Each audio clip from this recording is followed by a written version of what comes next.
Assalamualaikum dan salam sejahtera bersama saya Ehsan Yahya.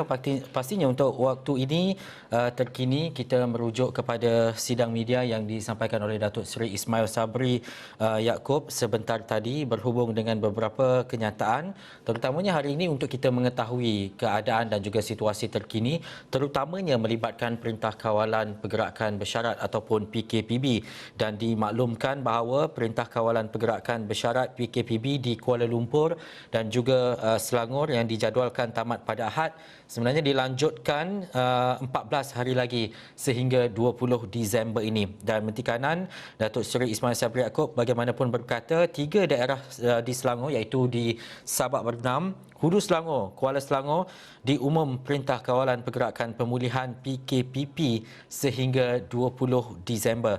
Dan jelasnya PKPB di Putrajaya pula ditamatkan dan kembali ke PKPP.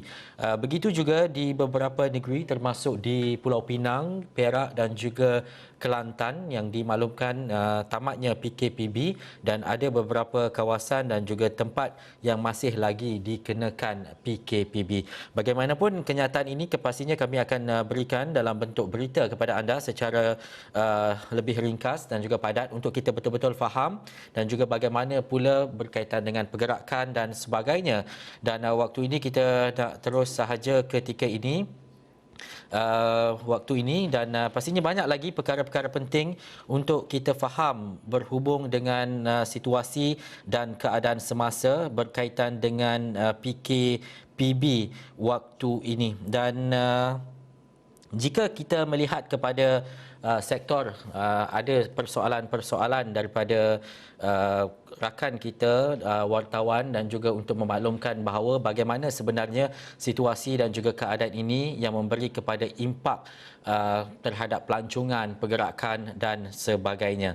Tapi kalau kita melihat dan juga merujuk kepada situasi dan juga keadaan, pastinya banyak konteks dan juga perkara terkini ini merujuk kepada untuk kita faham dan juga kita jelas bahawa PKPB itu dilanjutkan oleh sebab apa dan sebagainya. Kita nak terus saja bersama dengan Datuk Dr. Zainal ketika ini di talian telefon. Hello, Assalamualaikum Datuk.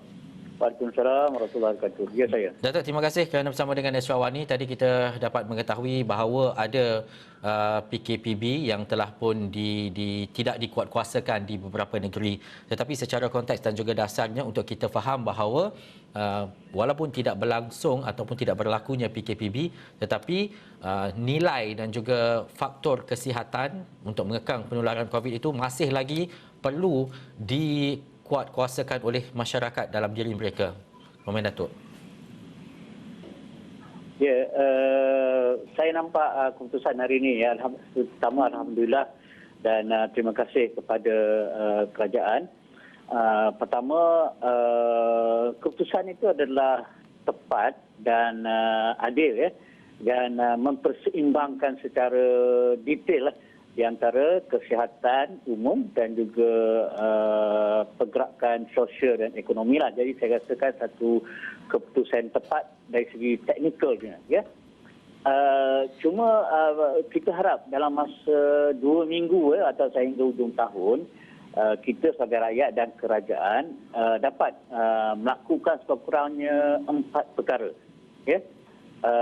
Pertama, pihak kerajaan memantau pematuhan SOP ya, MAS dan sebagainya di semua tempat walaupun PKPB dah tak ada.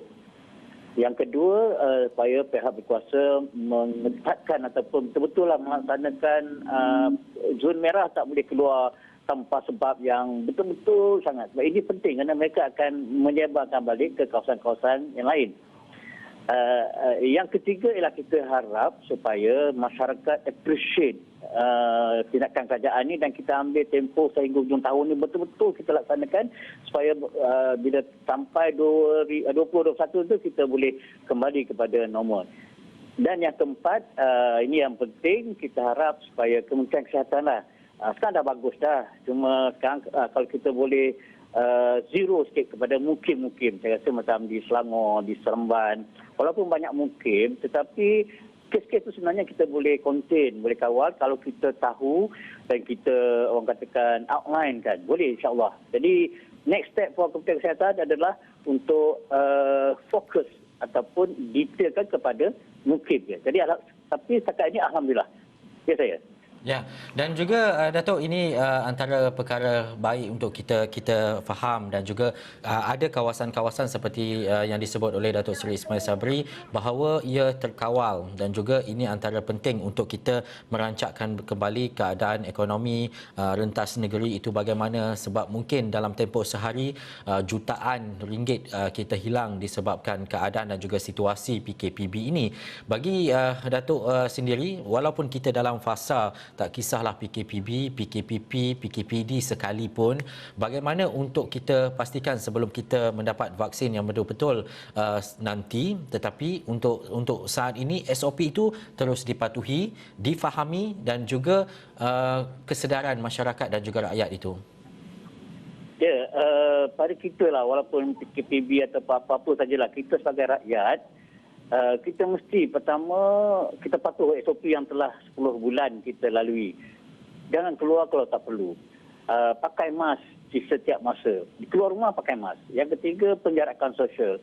Yang keempat adalah cuci tangan.